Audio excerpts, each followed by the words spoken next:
keberadaan zat Allah.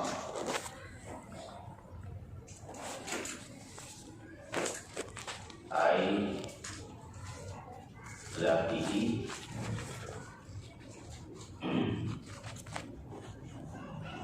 ayatihi, yakni zatnya Allah. Hasirun, yang membatasi. Istilzami sakti, karena menetapkannya, menutup inhisar al-masturi fi inhisar al-masturi, akan terbatasnya yang ditutupi, sesuatu yang tertutupi. Fihi di dalamnya yang tertutup. Wa kullu hasil,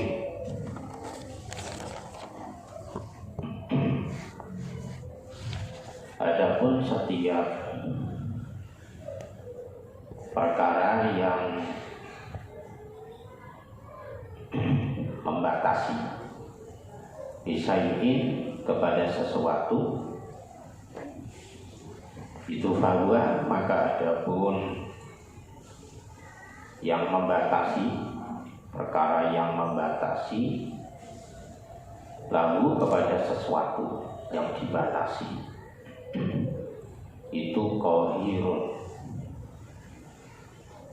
menguasai. Setiap yang membatasi sesuatu, maka pembatas itu menguasai terhadap yang dibatasi. Li'annahu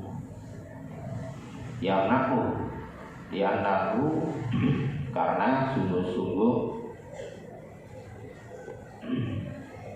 yang membatasi itu yang menghalangi kepada yang dibatasi. Mimma, dari perkara waro'ahu yang ada di belakangnya, di baliknya, yang ada di belakangnya.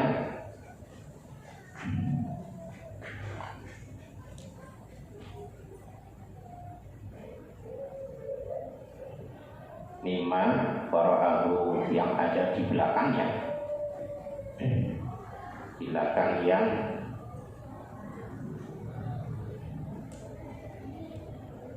yang dibatasi. Wayak suruh,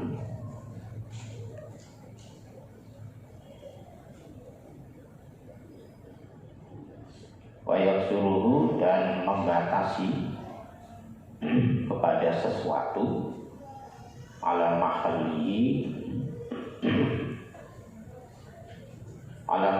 atas tempatnya, sesuatu yang dibatasi. Pembatas itu akan membatasi sesuatu yang akan terbatasi di dalam tempat. Wa yaj'aluhu, dan akan menjadikan yang dibatasi, sesuatu yang dibatasi fi asri qabdatihi, di dalam tahanan kekuasaannya, tahanan genggamannya yang membatasi, fi asri qabdatihi, di dalam tahanan genggaman yang membatasi. Wa tahta hukmihi, dan di bawah ketetapan yang membatasi. Wa dzalika la yasihu, wa dzalika adapun demikian itu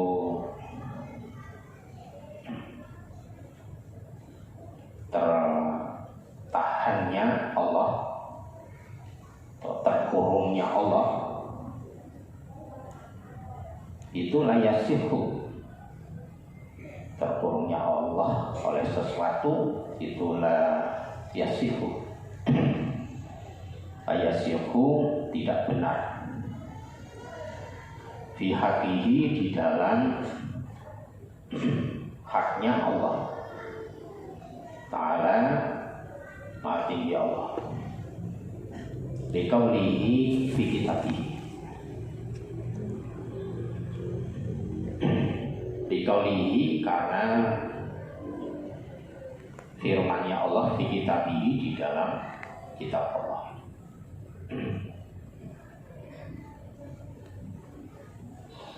Walau kana lahu satirun lakana liwujudihi hasil. Andaikan keberadaan Allah itu memiliki penutup, adanya Allah itu tertutup atau terkurung atau terpenjara oleh sesuatu, sehingga manusia tidak tahu Allah karena Allah itu tertutup atau terkurung atau terbatasi oleh sesuatu keberadaannya. Yang penutup itu membatasi Allah. Sedangkan setiap yang membatasi sesuatu itu akan memaksa kepada yang dibatasi. Maka hal seperti itu adalah mustahil bagi Allah. Keberadaan Allah itu adalah keberadaan yang maha sempurna, sehingga dengan kemahasempurnaan Allah itu tidak ada yang sanggup membatasi Allah, yang sanggup untuk bisa meliputi Allah.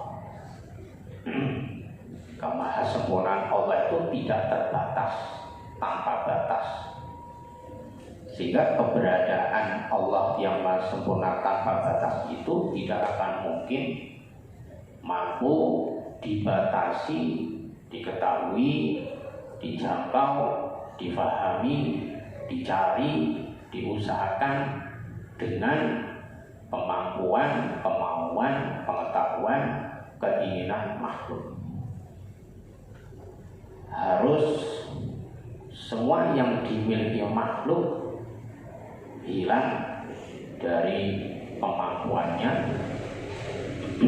dari kemauannya, dari pengetahuannya, dari keinginannya, dari kemampuannya. Ketika itu sudah hilang yang dimiliki oleh makhluk, maka setelah itu hanya Allah lah sendiri yang mengetahui kemaha tidak terbatasannya. Jadi tidak mungkin manusia itu bisa tahu keberadaan Allah dengan kemampuan manusia itu sendiri. Kenapa begitu? Karena Allah itu zat yang maha tanpa batas. Dalam artian kemahasempurnaannya tidak bisa dijangkau, diketahui kecuali oleh Allah sendiri. Allah ada. Kenapa tidak bisa dilihat oleh mata? Pertanyaannya sebetulnya bukan karena Allah tidak bisa dilihat oleh mata, tapi karena Allah itu tidak mampu dilihat oleh mata. Karena keberadaan Allah itu maha sempurna. Kemahasempurnaan ini tidak mampu dijangkau, diketahui kecuali oleh Allah sendiri yang maha sempurna. Satu begitu, karena tidak mampu dilihat oleh mata, bukan tidak bisa dilihat oleh mata. Mata ini tidak mampu kalau akan melihat Allah langsung, karena tidak terbatasan Allah yang tidak sanggup dihadapi oleh mata. Kekuatan Allah yang maha dahsyat, keagungan dan ketuhanan Allah yang maha tanpa batas ini nggak akan mampu, nggak akan sanggup dihadapi oleh mata manusia. Karena mata manusia itu sangat terbatas. Manusia itu walaupun toh mata ini dipakai untuk melihat, dari makhluk saja banyak makhluk yang tidak mampu dilihat oleh mata. Bukan karena dahsyatnya makhluk itu atau karena kehebatan makhluk itu, tapi karena beda alam. Kadang-kadang satu alam aja mata nggak mampu melihat, seperti melihat sesuatu yang terlalu kecil, terlalu halus, ada tapi mata tidak mampu melihatnya. Padahal itu masih satu alam. Melihat bakteri, melihat kuman, itu masih satu alam dengan kita. Itu terbatasnya mata. Perlu diingat, Allah itu tanpa batas dalam artian maha sempurna yang tidak mampu dihadapi oleh manusia maha sempurna. Mata itu terbatas seperti itu. Apalagi yang beda alam, sudah nggak bisa melihat adanya sesuatu yang alamnya beda. Masih satu alam saja, itu tadi bakteri nggak bisa melihat karena saking kecilnya. Jangan dipahami karena sakingnya kecilnya Allah nggak kelihatan, bukan begitu. Saking lemahnya mata, bukan saking kecil, tetap dipahami saking kecilnya Allah nggak kelihatan, ngawur aja.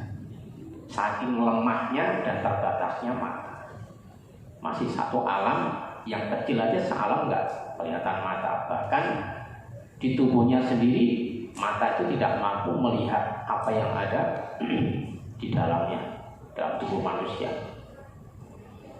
Mata itu tidak bisa melihat penglihatannya sendiri. Coba penglihatan kita lihat yang mana? Yang mana penglihatan kita? Penglihatan itu ada di dalam mata. Mata itu fungsinya untuk melihat kan? Coba lihat. Tahu nggak penglihatan manusia itu seperti apa? Kalau melihat mata bisa ngacak di cermin, kelihatan tuh mata. Penglihatannya seperti apa? Kelihatan nggak penglihatan? Penglihatan itu fungsinya. Padahal masih di dalam mata. Itu saja mata sudah tidak tahu. Apalagi yang beda alam. Melihat malaikat, mata sudah nggak sanggup. Melihat syaitan, mata sudah nggak sanggup. Apalagi yang sudah beda alam. Ini yang mau dilihat oleh mata, yang mau dibatasi pakai mata, dijangkau Allah yang maha tanpa batas, yang maha sempurna. Maka tidak akan mungkin mata akan sanggup dan bisa melihat Allah jika bukan Allah sendiri yang melihat keberadaan zatnya. Kalau Allah sendiri yang melihat keberadaan zatnya itu bisa, karena Allah yang maha tanpa batas penglihatannya, melihat zatnya sendiri, ketemu, tahu, karena yang bisa mengukur kemahasempurnaan Allah hanya Allah sendiri. Ketika itulah maka manusia tidak akan mampu melihat Allah keberadaannya dengan kekuatan manusia. Nah, tidak akan sanggup manusia. Satu, tidak akan sanggup. Dua, Allah tidak akan mau dilihat oleh mata.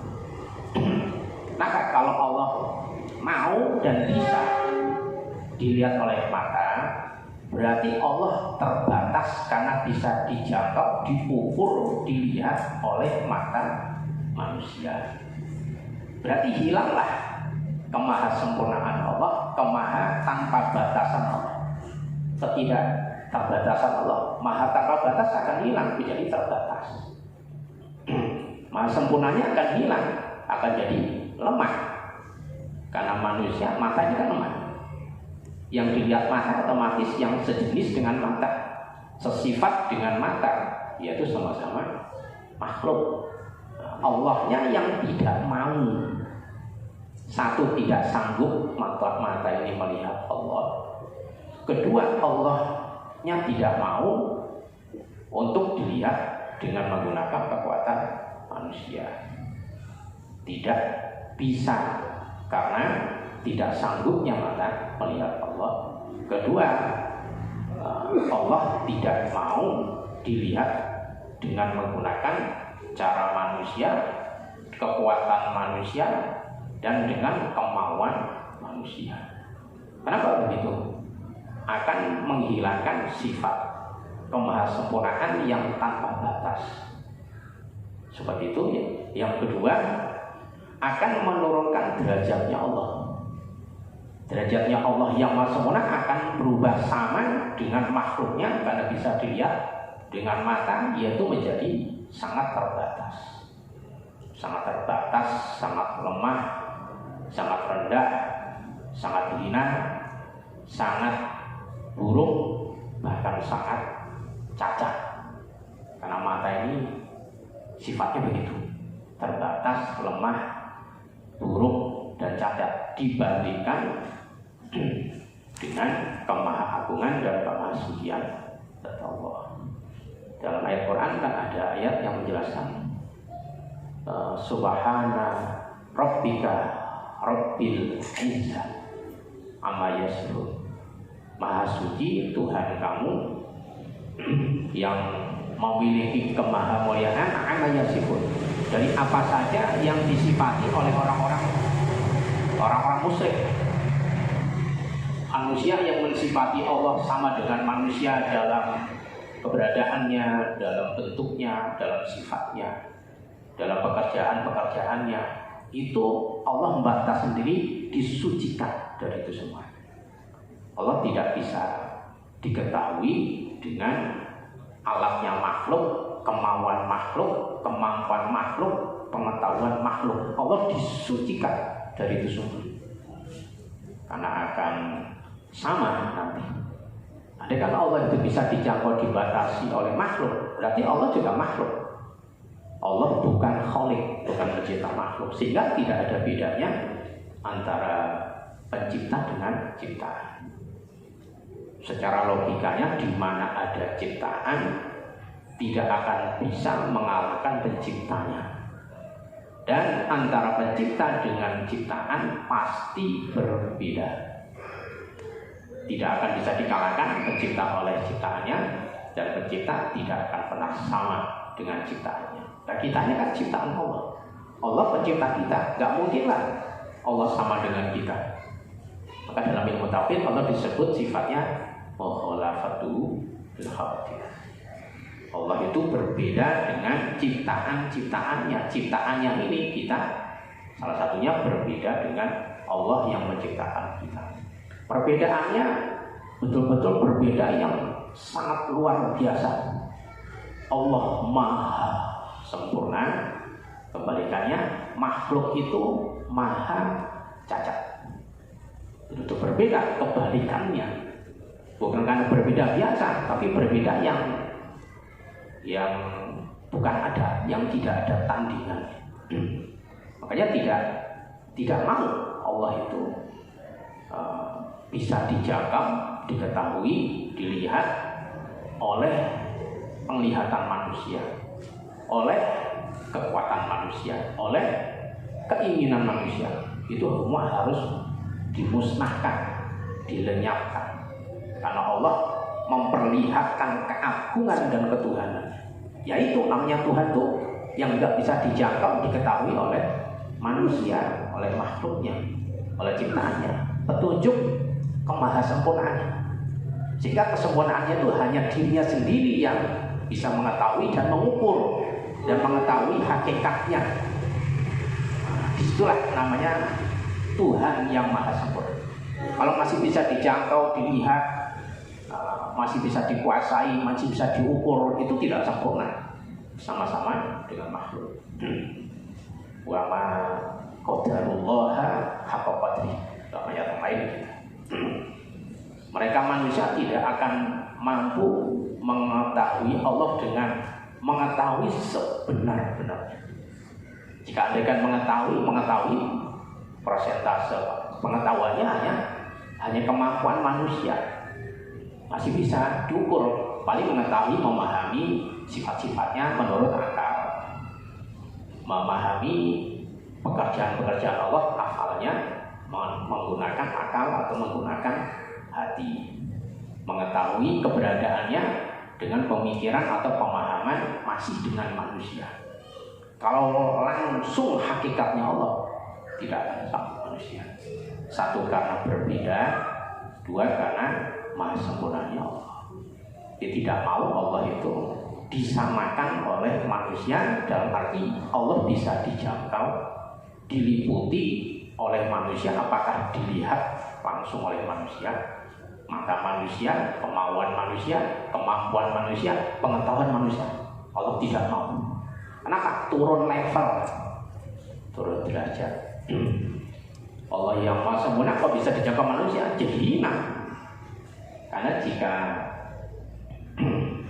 jika ada dua hal yang sama antara satu dengan yang lain, maka antara yang satu dengan yang lain ini masih ada keserupaan, masih akan ada kesamaan.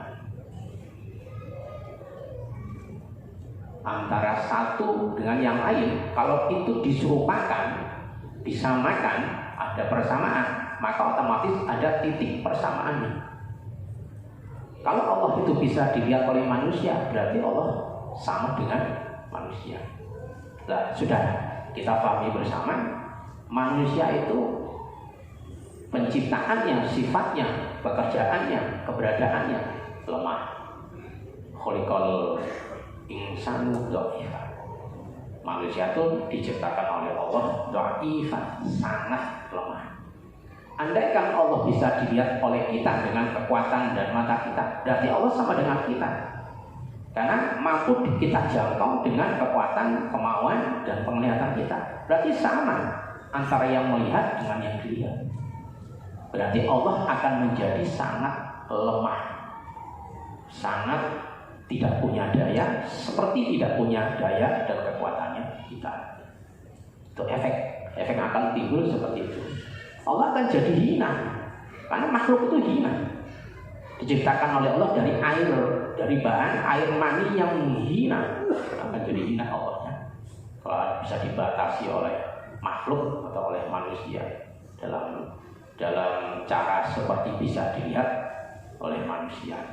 Allah akan jadi lemah, akan jadi hina, akan jadi rendah, akan jadi tidak punya kemuliaan, jadi derajatnya turun, sifat ketuhanannya berubah, akan jadi sifat kemakhlukan. Karena ada kesamaan dengan makhluk dalam hal mampu dijangkau, diketahui oleh makhluk. Jangankan Allah, manusia aja nggak mau diperlakukan kayak begitu. Contohnya begini, ada presiden disuruh turun jabatan jadi ketua RT. Kira-kira mau nggak presidennya? Bakal ngamuk presiden. Berani bertahan mati-matian, berani mati itu mau mempertahankan jabatan. Enak aja presiden suruh turun derajat jadi RT. Dan jika RT-nya jadi presiden sih kesenangan. Dia teriak gembira, ada presiden suruh turun jadi RT. Lah manusia aja nggak mau, apalagi Allah. Allah suruh turun derajat jadi sama dengan makhluk dan makhluk mampu dikuasai oleh manusia, dalam bisa dilihat oleh manusia, bisa difahami oleh manusia, bisa dikuasai oleh manusia, bisa diketahui hakikatnya manusia. Turun derajat Allahnya. Lah emangnya Allah nggak ngerti jika turun derajat itu hina? Allah maha tahu nggak jika turun derajat itu hina? Maha tahu Allah itu al-alimu, maha tahu. Al-alim, yang maha pintar, maha tahu. Nggak mungkin Allah akan mau turun derajat sama dengan manusia. Itu namanya menghinakan diri sendiri. Ya, menghinakan diri sendiri. Bisa lihat oleh mata kita, Allah menghinakan dirinya sendiri. Emangnya Allah bodoh menghinakan dirinya sendiri? Oh, yang ngasih kepandaian, ngasih ilmu, ngasih pengetahuan, ngasih pemahaman, ngasih pengertian kita itu Allah. Masa Allah kalah sama kita? Oh, nggak mungkin. Maka ayat nanti selanjutnya, Allah itu maha menguasai, bukan dikuasai. Maha mengatur, bukan diatur. Maha mulia, bukan maha hina. maha sombong, bukan maha tawadu. Allah tawadu memangnya makhluk. Nah, seperti itu. Jadi Allah itu tidak mau untuk dijangkau oleh manusia karena tahu manusia mampu menjangkau Allah dengan kekuatan manusia itu sama saja menghinakan diri sendiri, menjatuhkan derajat tingkatan ketuhanan terhadap manusia. Nah, itu tidak akan mau dilakukan oleh Allah karena sifat maha memaksanya, sifat maha taunya, sifat maha sempurnanya, jadi tidak bisa diatur-atur oleh manusia. Harus manusia yang diatur oleh Allah. Sehingga Allah itu tidak bisa dilihat oleh mata, kepala, tapi bisa dilihat oleh mata hati. Walaupun mata hati itu sebenarnya sudah bukan penglihatan manusia. Ketika hati itu sudah terbuka, jiwa itu sudah terbuka dari penutupnya, maka lalu tahu Allah itu yang tahu sudah bukan manusianya. Itu sebetulnya yang tahu ya Allah sendiri, karena hatinya dibuka. Kekuatannya kekuatan Allah, kemauannya kemauan Allah, tahunya ya tahunya Allah sendiri, bukan kemauan manusia. Tahunya manusia, melihatnya manusia, tidak bakal kuat. Maka di saat terbuka itu, di saat orang itu dalam keadaan makom ru'yatullah, ma'rifat, melihat Allah, masuk ke hadirat Allah, pasti harus hilang manusia. Karena kalah dengan Allah. Begitu. Yang menang, yang menguasai, yang ada Allah. Nah, jika manusianya masih ada juga, nggak bakal dia bisa melihat Allah dengan matanya, nggak bakal. Kenapa? Karena Allah tuh ngerti kalau begitu tuh derajatnya masih rendah. Jadi masih ingin diatur oleh manusia. Manusia ingin ngatur Allah, melihat dengan kekuatan Allahnya yang nggak mau. Nah, kita sih mau aja. Sama dengan kita tukang maksiat, maunya makrifat. Kita sih mau aja, senang-senang aja jika dikasih derajat makrifat, walaupun tukang maksiat. Tapi Allahnya yang nggak mau ngasih derajat makrifat. Apa aja. Nah, kitanya sih senang-senang aja, walaupun tukang maksiat tiba-tiba makrifat, dibuka hatinya, nah kita sih senang-senang aja. Allahnya yang nggak mau, jijik. Enak aja. Orang dengan Allah tidak mendapat ridhonya, tidak mendapatkan kasih sayang Allah secara sempurna, tapi ingin dimuliakan, ingin disayang oleh Allah. Kita yang nggak nyayang Allah, tapi ingin disayang Allah. Emangnya bisa? Kita ini sama Allah gak cinta, tapi ingin dicintai Allah. Dari mana jalannya? Ya gak ketemu lah. Kalau ingin dicintai Allah, kita harus belajar cinta dengan Allah. Kalau ingin disayang oleh Allah, kita harus belajar sayang sama Allah. Ya, begitu namanya imbang, bukan semaunya sendiri. Disayang, menyayang tidak, maunya disayang. Cinta tidak, maunya dicintai. Itu semua maunya seenaknya sendiri. Allah yang ngerti loh gitu. Makanya tidak akan dikasih derajat yang tinggi selagi orang itu tidak mendapatkan ridho dari Allah, tidak mendapatkan cinta dari Allah. Yang kalau dalam istilah lain itu namanya musyrik.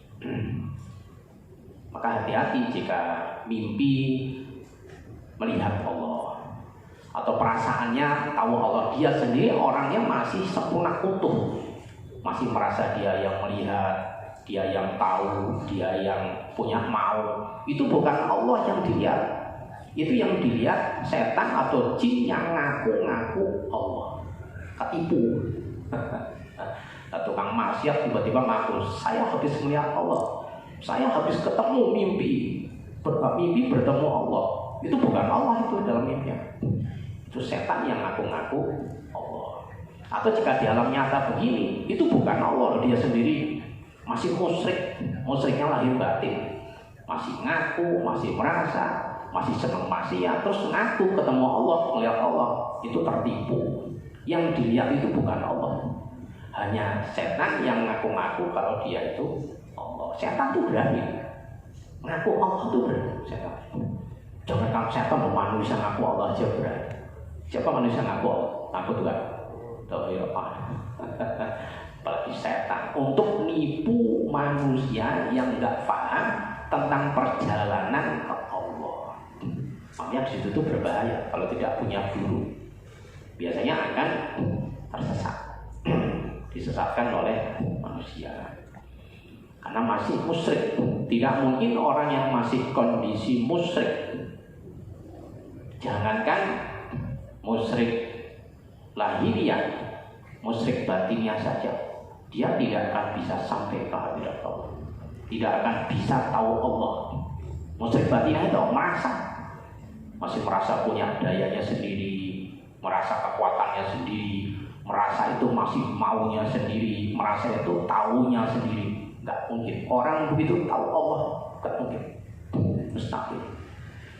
Jadi Allahnya yang nggak tahu gitu.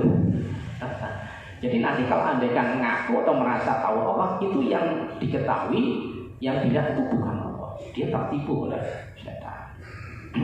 Ya, setan masuk ke situ. Setan tuh tahu. Jin itu tahu orang-orang yang perjalanannya ke Allah itu derajatnya, maksudnya sedang sampai mana, pengennya apa itu. Setan itu selalu ngawasi untuk menyesatkan manusia, khusus yang begitu. Nah, mereka itu paling benci dengan orang-orang yang berjalan menuju hadirat Allah, karena jadi musuh pertama, mengurangi temannya di neraka.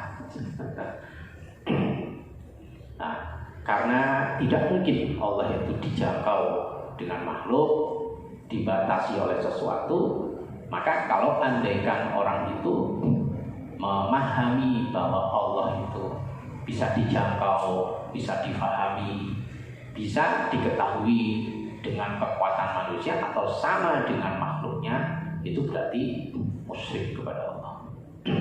Dan musyrik itu adalah penghalang terbesar orang itu untuk bisa sampai ke hadirat Allah. Entah itu musyrik khafi, tersembunyi, atau musyrik jari yang terus terang. Musyrik itu dosa paling besar. Kenapa musyrik dosa paling besar? Tidak membunuh, tidak zina, tidak yang lain-lain aja. Nomor satu itu musyrik, dosa paling besar. Dalam Quran kan disebutkan seperti itu. Karena di dalam kemusyrikan itu ada unsur penghinaan kepada Allah sehina-hina, penistaan kepada Allah senista-nista, perendahan terhadap Allah serendah-rendah, dan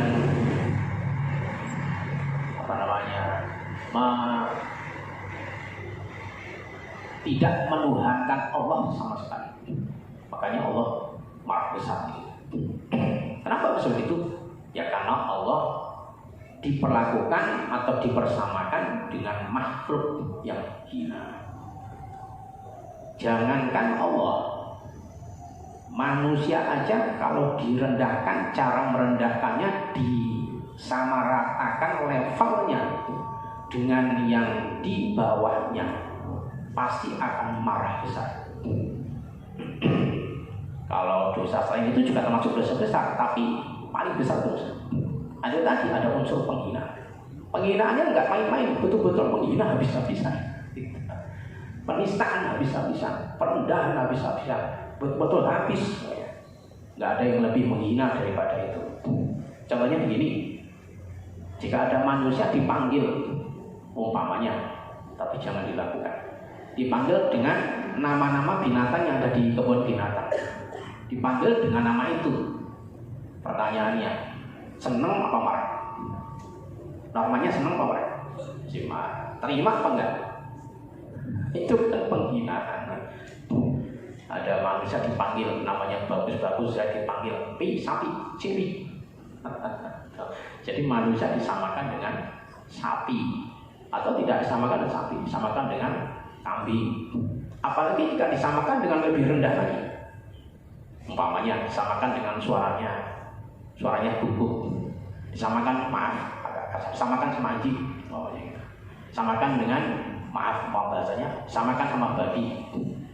Ada manusia namanya saya dipanggil babi. Kira-kira bagaimana kira-kira orang dipanggil itu?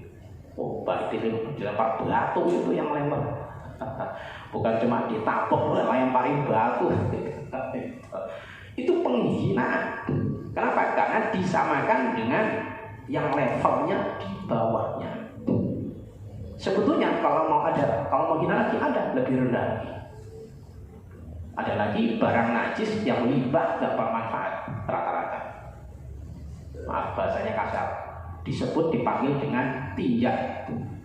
Tinja itu bahasa Bekasinya. Bahasa Bekasinya. Maaf agak kasar, tai. Malah ada orang Zaid, ada orang namanya Zaid. Ayo sini tai. Itu, langsung mukanya merah kuning hijau biru di langit yang biru. Marahnya nggak turun. Kenapa? Coba aja. Harganya kotoran itu berapa? Udah barang najis, barang kotor, barang sisa pembuangan. Dipanggil seperti itu. Nggak ukuran itu marah. Itu nanti paling ya kalau orang-orang punya kekuatan, punya kewenangan, pejabat, penguasa, langsung pencemaran nama baik, penghinaan, tuntut pengadilan, penjara 100 tahun. Tuntutnya saking marah. Karena disamakan dengan levelnya yang sangat amat rendah. Itu padahal derajatnya makhluk dengan makhluk sebetulnya masih sama. Kenapa harus marah? Secara logikanya umpamanya dipanggil dengan nama binatang, terus marah. Logikanya binatang, hayawan dengan kita tuh masih ada kesamaan. Kalau usul ilmu mantik, manusia itu termasuk bagian dari hayawan. Definisinya manusia itu adalah hayawanun natik. Binatang juga tapi bisa berpikir, dikasih akal. Coba, emangnya yang di kandang itu nggak bisa berpikir? Bisa, tapi berpikir ala binatang. Yang di kandang itu yang makan juga, kita makan. Yang di kandang minum, kita juga minum. Yang di kandang berketurunan, kita juga berketurunan. Jadi masih banyak kesamaan.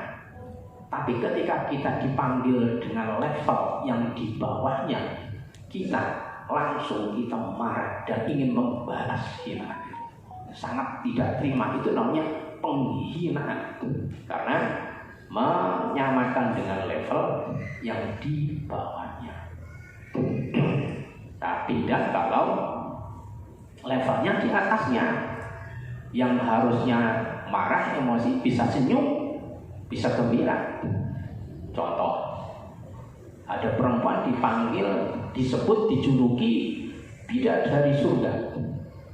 Langsung cengat-cengit nyari kaca kemana-mana. Masa sih kemana-mana bawa kaca, karena dipuji bidadari surga. Coba jika dipanggil mak lampir, langsung cemberut di mukanya, karena ia identik dengan setan, wajahnya jelek, kelakuannya jelek, langsung cemberut. Nah, jika dipanggil bidadari surga, senyum, langsung salah tingkah, langsung buru-buru kemana-mana, selalu bawa kaca karena merasa cakep. Karena dipanggil bidadari, disamakan dengan bidadari. Itu lain masalahnya kalau levelnya disamakan dengan yang di atasnya. Sekarang kembali ke Allah. Allah oleh manusia dianggap sama oleh manusia, disamakan dengan manusia. Itu sama aja menjatuhkan ketuhanan Allah, merendahkan serendah-rendahnya derajat Allah, habis nggak punya tempat. Betul-betul menghina Allah habis-habisan, menistakan Allah habis-habisan, merendahkan Allah habis-habisan. Bahkan membuang sifat ketuhanan, dilenyapkan, disetarakan dengan makhluknya. Bagaimana Allah tidak marah? Marah besar. Nantang dimasukin neraka. Nah, makanya dosa musyrik itu dosa paling besar. Karena penghinaan kepada Allah betul-betul penghinaan yang paling maksimal. Enggak ada lagi menghina Allah yang lebih maksimal daripada itu. Sombong juga ada. Sombong yang paling tinggi itu nyombongin Allah. Jika sombong dengan manusia juga haram. Menyombongkan diri dengan saya lebih baik dari kamu, saya lebih pintar dari kamu, saya lebih tinggi daripada kamu, itu sombong haram. Ada lagi sombong paling tinggi itu berani nyombongin Allah. Itu kesombongan yang sudah tidak ada lagi lebih sombong daripada itu. Gimana cara nyombongin Allah? Yang nantang Allah. Di antaranya nyombongin Allah yang musyrik itu sebetulnya. Di antara nyombongin Allah adalah tidak mau diatur oleh Allah, tidak peduli dengan aturan-aturan Allah walaupun Allah ngatur, tapi tidak mau diatur sama Allah. Dilarang tidak mau, diperintah tidak mau. Jadi semaunya sendiri hidupnya. Itu manusia tersombong. Ada lagi seperti yang sombong lagi, yang tidak mengakui ketuhanan Allah. Wah, itu udah paling hebat. Sudah nggak ada lagi, setan aja kalah sombong dengan orang kayak gitu. Karena sejelek-jelek sejahat setan masih ngaku Allah itu Tuhan, walaupun masih berani dengan Allah. Tapi buat manusia yang nggak ngaku Allah itu Tuhannya, atau tidak mengakui keberadaan Tuhan, itu sudah manusia paling buruk dari manusia yang dibikin oleh Allah. Ya contohnya kayak orang-orang komunis atau orang-orang kafir yang tidak mengakui ketuhanan Allah. Itu manusia paling sombong di antara manusia yang dibikin oleh Allah. Fir'aun aja masih kalah sombong. Dia mirip dengan Fir'aun. Setan kalah sombong dengan orang-orang seperti itu. Oleh karena itu musyrik itu dosa besar. Karena terjadi penistaan yang luar biasa kepada Allah.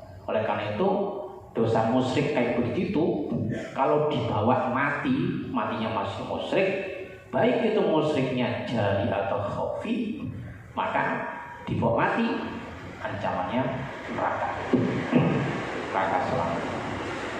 Innahu may yusyrik billahi faqad haramallahu 'alaihi jannah wa ma'wahu an-nar wa ma lil-zalimina min ansar. Sungguh siapa saja orang yang mempersekutukan Allah, baik lahir atau batin, Allah haramkan orang itu masuk surga.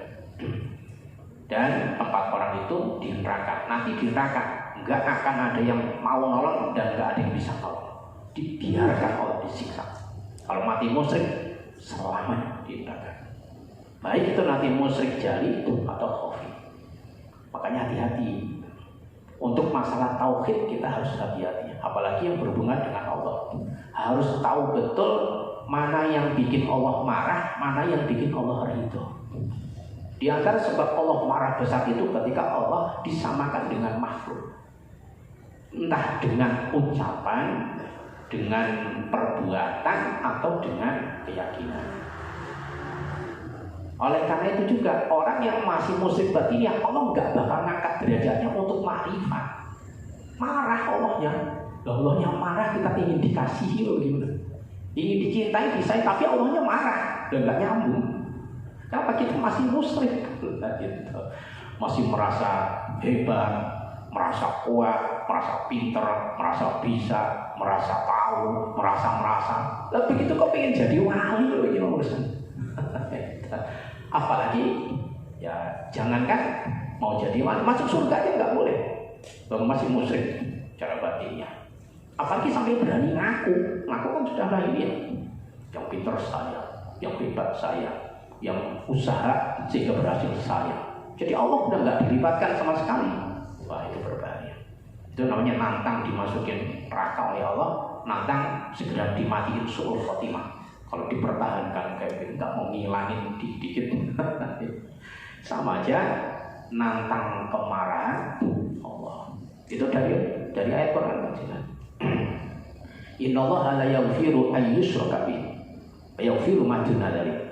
Allah tidak akan mengampuni dosanya orang yang masih mempersekutukan Allah lahir batin. Kalau itu dibawa mati musyrik, ancamannya neraka selamanya. Nah sekarang kalau orang tidak tahu yang dia ucapkan, yang dia lakukan, yang dia yakini di hati itu musyrik, otomatis dikhawatirkan matinya dalam keadaan musyrik. Entah itu musyrik khafi tersembunyi batinnya, atau musyrik jari, musyrik yang tidak kelihatan mata. Maksud hati pengen masuk surga, nyatanya matinya jadi orang ahli neraka karena masih musyrik. Kasihan deh orang-orang kayak begitu. Sudah di dunia ini andaikan kaya tidak, terhormat tidak, berkuasa tidak, urusan dunia serba susah, serba sulit, matinya musyrik, di akhirat masuk neraka selamanya, di alam kubur disiksa karena dia termasuk orang musyrik. Kasihan deh orang kayak gitu. Kita juga belum dikasihani sebetulnya, karena kita juga belum ada kepastian sama tidaknya. Tapi orang-orang yang nggak ngerti tentang musyrik, tentang kemurtadan, tentang kemunafikan, itu jauh lebih perlu dikasihani dibanding kita juga yang perlu dikasihani. Karena kita juga belum ada kepastian. Karena berbahaya, itu yang jarang diperhatikan dan disadari oleh kebanyakan manusia. Contoh musyrik dalam bahasa, ada orang Islam ngomong gini, pokoknya semua itu terserah kepada yang di atas. Ngomong begitu itu, jika dia meyakini Allah bertempat di atas, bukan cuma musyrik, murtad. Bukan cuma musyrik, murtad, keluar dari Islam. Karena meyakini Allah bertempat di atas. Gara-gara ngomong ceroboh, tidak sesuai dengan tauhid, karena itu pelanggaran dalam masalah akidah. Meyakini Allah bertempat sama dengan makhluk, itu namanya penyebab murtad, keluar dari Islam gara-gara omongan. Nah, orang-orang yang nggak ngerti agama kan seperti itu rata-rata, nggak ngerti Islam, nggak ngerti tauhid. Bahasanya begitu, banyak sekali ngomong gitu. Terserah yang di atas. Jika ditanya yang di atas itu apa?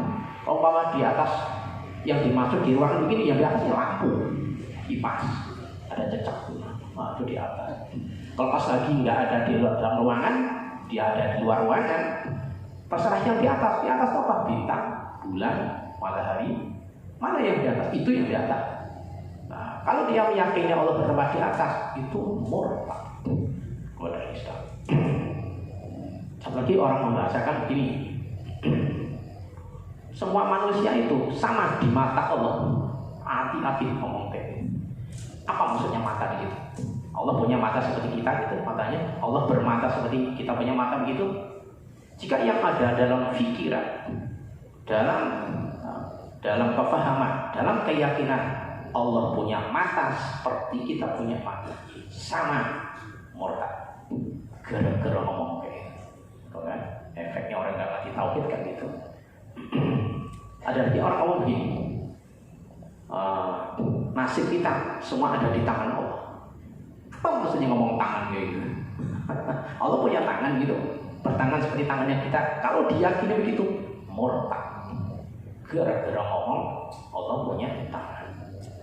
Kenapa? Karena menyamakan Allah dengan makhluk. Pertanyaannya itu tadi, jika Allah disamakan dengan makhluk, kira-kira ridho atau murtad? Ridho atau murtad? Pasti murtad. Itu penghinaan habis-habisan kepada Allah. Makanya dosa besar. Ngomong begitu, kalau meyakini Allah sama dengan makhluk dalam hal bermata seperti mata kita, bertangan seperti tangan kita, bertempat seperti bertempatnya makhluk, itu Allah marahnya enggak kurang. Penghinaan habis-habisan terhadap Allah. Maka dalam Islam hukumnya murtad, keluar dari Islam. Apa efek yang timbul dari orang itu murtad? Satu, orang itu jika murtad lewat ucapan, lewat perbuatan, atau lewat keyakinan, maka satu kewajibannya segera taubat dengan baca syahadat. Baca syahadat ulangi, wajib baca syahadat baru, supaya dia kembali ke Islam. Nah, kedua, dia wajib menyesali dengan omongannya karena telah menyimpang dalam masalah ketauhidan. Ketiga, dia harus berjanji tidak akan mengulangi. Taubatnya orang yang berdosa salah ya gitu, tidak boleh mengulangi lagi. Terus efek yang paling berbahaya, orang yang murtad itu jadi ibadah yang telah dia lakukan tidak sah. Kalau dia belum baca syahadat masuk Islam lagi, jadi sholat yang dia kerjakan sebelum dia murtad itu dengan ucapan yang menyebabkan murtad, dengan keyakinan yang menyimpang Allah sama dengan makhluk, hapus semua ibadahnya, tidak sah. Kalau sholat wajib mengulangi sholatnya. Kalau dia udah puasa wajib mengulangi puasanya. ketika dia belum kembali baca syahadat. Yang paling bahaya kalau itu dibawa mati gimana? Nah itu yang paling berbahaya. Berarti mati murtad, mati tidak dalam keadaan Islam, mati kafir orang itu. Juga tak kalah bahayanya orang itu kalau murtad, di samping ibadah yang dilakukan semua tidak sah, berarti sama aja belum dikerjakan, harus diulangi kembali karena ibadahnya tidak sah. Termasuk puasanya tidak sah, termasuk nikahnya batal, pernikahannya jadi tidak sah. Otomatis kalau nikahnya tidak sah, lalu kumpul dua manusia tadi, kumpul suami istri, hubungan suami istri, itu zina, gara-gara dia murtad lewat bahasa. Bahayanya orang nggak ngerti agama kayak gitu, khususnya nggak ngerti tahu. Nikahnya batal, nggak sah. Sembelihannya nggak sah pakai. Walaupun dia kelihatannya muslim, udah pernah murtad, belum syahadat. Nikahnya batal. Sembelihannya batal. Kalau dia mati dan dia andaikan orang sudah nyekap, kamu wajib baca syahadat, kamu tuh pada disampaikan musalah, omongan musalah, dia tetap bertahan tidak mau. Dan andaikan orang itu mati, maka haram disolati. Tidak usah dikubur, tidak usah disolati, tidak dikafani, dibuang di kali, nggak apa-apa, nggak dosa. Saking hinanya, saking marahnya Allah dengan orang-orang yang musyrik atau yang murtad.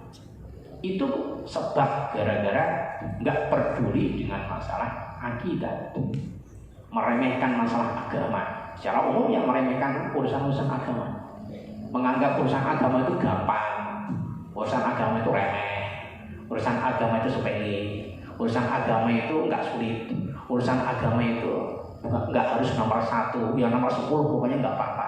Ngerti agama dikit-dikit nggak masalah, ngerti agama sambil lewat nggak masalah.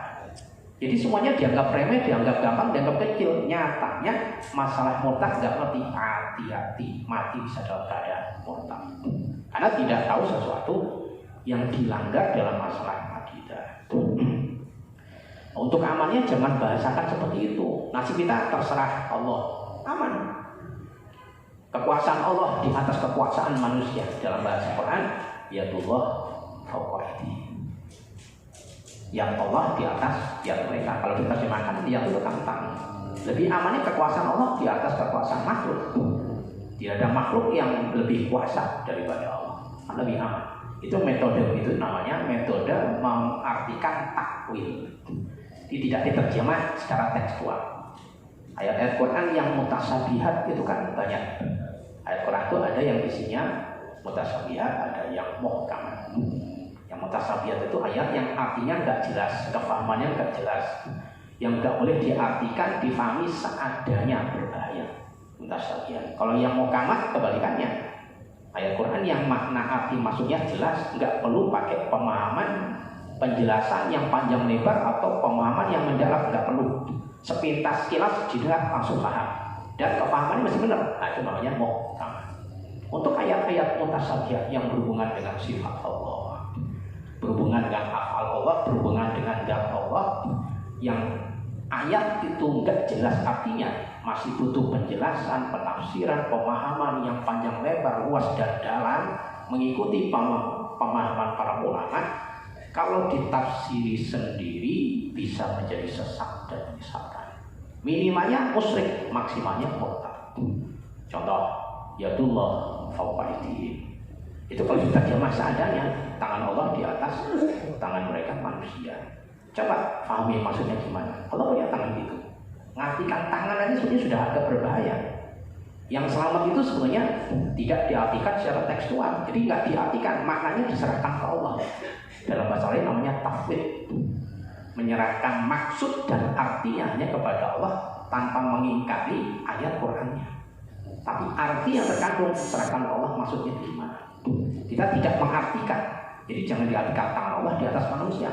Untuk selamatnya ulama salaf tidak mengartikan. Jadi yang Allah di atas yang mereka. Yang apa? Yang nggak usah diartikan, yang saja. Ini namanya tafwid.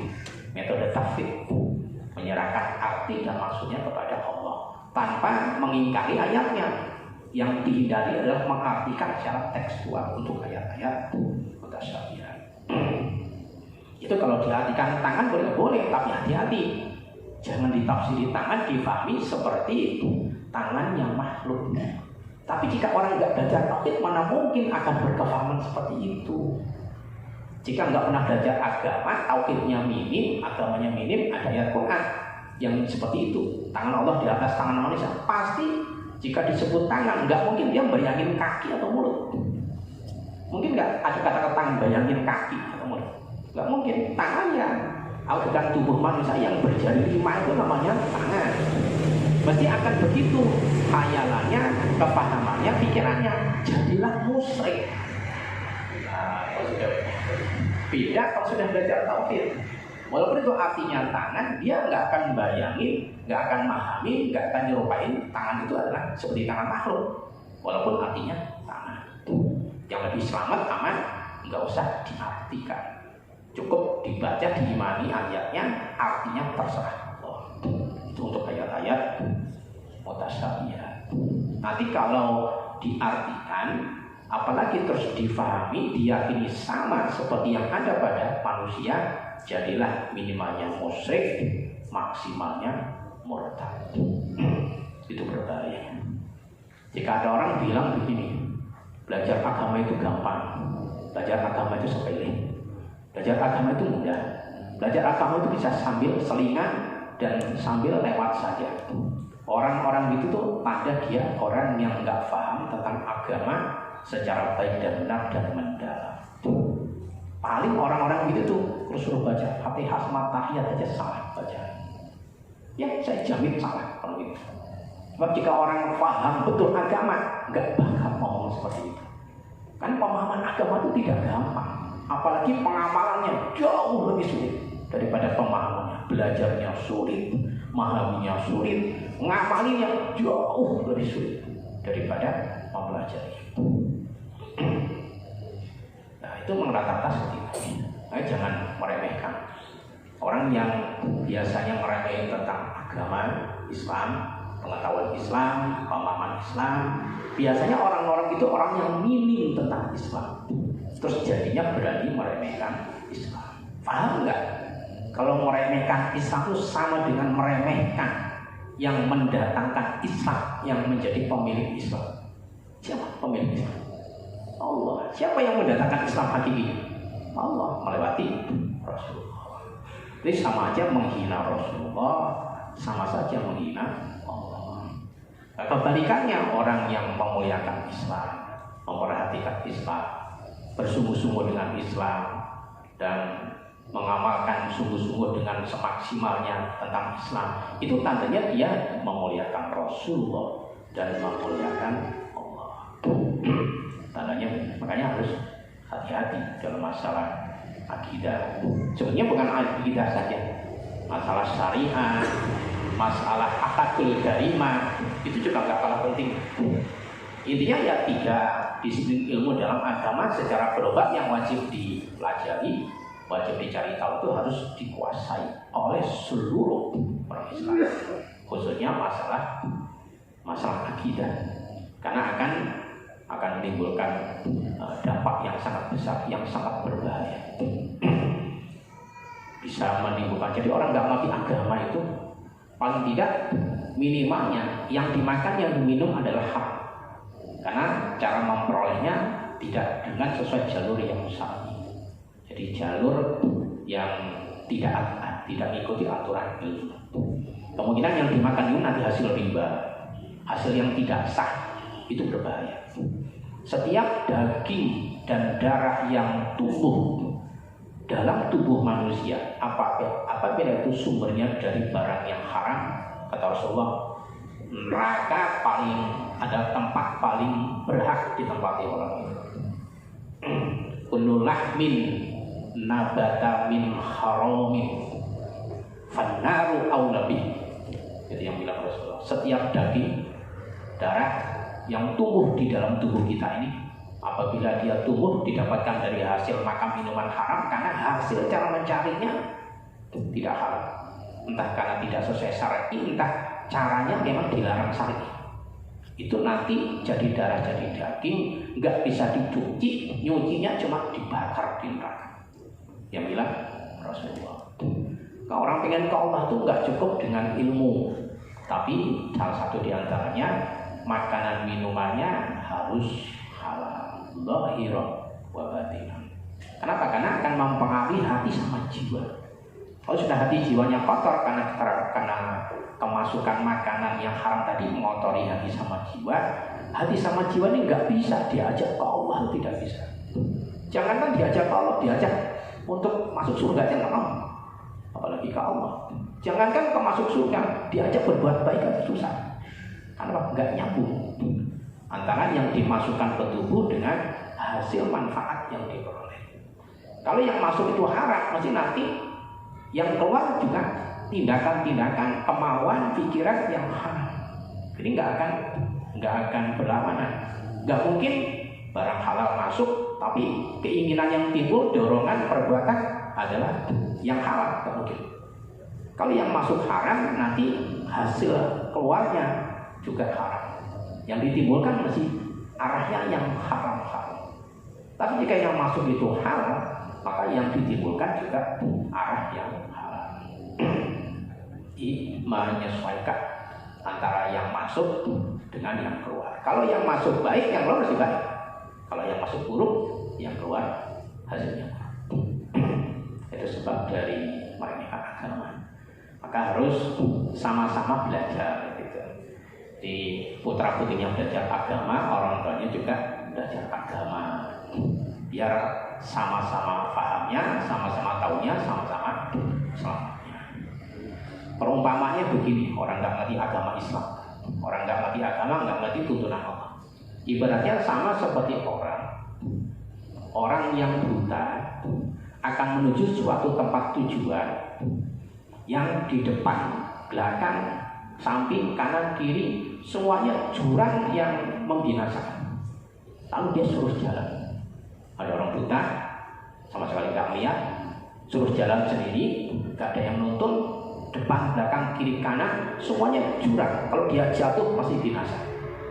Pertanyaannya, jika ada orang buta suruh jalan sendiri, kemungkinan selamat sama celakanya, banyakkan selamatnya apa celakanya? Banyakkan celakanya. Nah, orang buta suruh jalan sendiri, depan, kanan, kiri, belakang penuh jurang. Jurang cuma sejengkal sudah jurang, sejengkal jurang, suruh jalan sendiri, pasti akan celakanya 90% dibanding selamatnya. Itu gambaran orang nggak ngerti agama ya. Jadi orang nggak ngerti agama Islam itu berbahaya. Minimalnya ibadah itu nggak sah, sholat yang nggak sah, puasa yang nggak sah, haji yang nggak sah, semuanya tidak sah. Tapi perasaannya dia sudah ahli surga karena udah jalannya perintah Allah. Nyatanya ditolak semua karena nggak ada ilmunya. Salah. Contoh kecil aja, masalah sholat aja. Masalah kan ada bacaan yang wajib. Contohnya baca tahiyat di tahiyat akhir kan wajib. Kalau tahiyat awal kan sunnah. Kalau baca tahiyat contohnya gini, saya contohkan yang salah. Baca tahiyat at-tahiyatul mubarakatus itu nggak sah bacaan itu. Harusnya at-tahiyatul mubarakatus sholawatut thayyibatu lillah. Itu yang benar. Kalau bacanya at-tahiyatul mubarakatus sholawatut thayyibatu lillah, enggak sah. Ada lagi baca begini. Pas lagi ayat terakhir, wailil maghdubi alaihim waladdallin, enggak sah baca kayak gitu. Nggak sahnya di mana? Tasdidnya hilang di saat lamnya waladdallin, itu harusnya waladdallin, harusnya begitu. Tapi rata-rata imam, dengerin aja kalau nggak percaya. Rata-rata imam sholat kalau pas lagi suaranya dibaca keras, pas waladdallin itu tasdidnya hilang, dibaca datar waladdallin, nggak sah sholatnya. Bacaan yang nggak sah, imamnya otomatis sholatnya tidak sah. Kalau imam yang bacaannya sholatnya tidak sah karena bacaan tidak sah, makmum semua nggak sah. sholatnya. Kan? Kalau tidak sah sama aja belum sholat. Jadi harus diulangi itu sholatnya makmum seimamnya. Apalagi sholat Jumat wajib jamaah. Kalau imamnya nggak sah, seluruh makmum sholatnya tidak sah. Yang tanggung jawab imamnya. Nanti yang dituntut di akhirat imamnya. Ayo gitu. Kenapa? Karena nggak ngerti fikih, nggak ngerti tata cara baca yang benar dalam sholat. Ini nanti belum masalah wudunya, belum masalah rukunnya sholat yang lain. Waduh, itu baru fikihnya loh ya. Itu belum tasawufnya, itu belum tauhidnya. Waduh, ini kalau minim pengetahuannya, angan-angannya, hayalannya masuk surga bareng-bareng suami istri, tapi nyatanya masuk neraka karena semua ibadahnya gak sah, kurang ilmu atau tidak ada ilmunya. Setiap ibadah tanpa dasar ilmu tidak sah, minimalnya tidak sah, maksimalnya ditolak oleh Allah. Nah, jadinya bukan jadi imam penuntut masuk surga, imam menjadi penuntut masuk neraka. Ya salahnya sendiri, salah pilih imam. Salah pilih suami, salah pilih guru, salah sendiri. Makanya jangan sampai salah pilih imam. Minimalnya kita harus bisa menyelamatkan diri kita sendiri, orang lain ikut terbawa selamat. Agar bisa selamat, jangan sampai minim ilmu agama. Bahaya. Itu tadi masalah musik kan banyak orang yang melanggar. Itu pada musik cuma segitu aja, bukan, masih luas. Itu diantara masalah-masalah yang sering terlanggar oleh manusia, tapi tidak mengerti kalau itu pelanggaran berbahaya, merusak keimanan karena melakukan itu.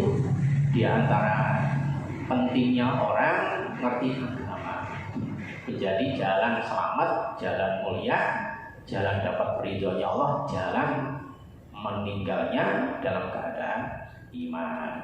Nah sekarang kalau orang masalah musyrik nggak ngerti, masalah menyebab murtad nggak ngerti, masalah ibadah sah dan nggak sah nggak ngerti, waduh, jadi apa itu nanti? Oh alam sekali, bahaya itu. Sudah di sini belum tentu bahagia, belum tentu nikmat, belum tentu semua serba tercapai keinginannya, mati disiksa, akhirat masuk neraka selamanya. Aduh, sengsara kok berlipat-lipat. Lah biarinlah, hanya kan di sini tidak kaya, tidak berlebihan, yang penting cukup seadanya. Tapi di akhirat jangan sampai masuk neraka selamanya gara-gara kesalahan fatal.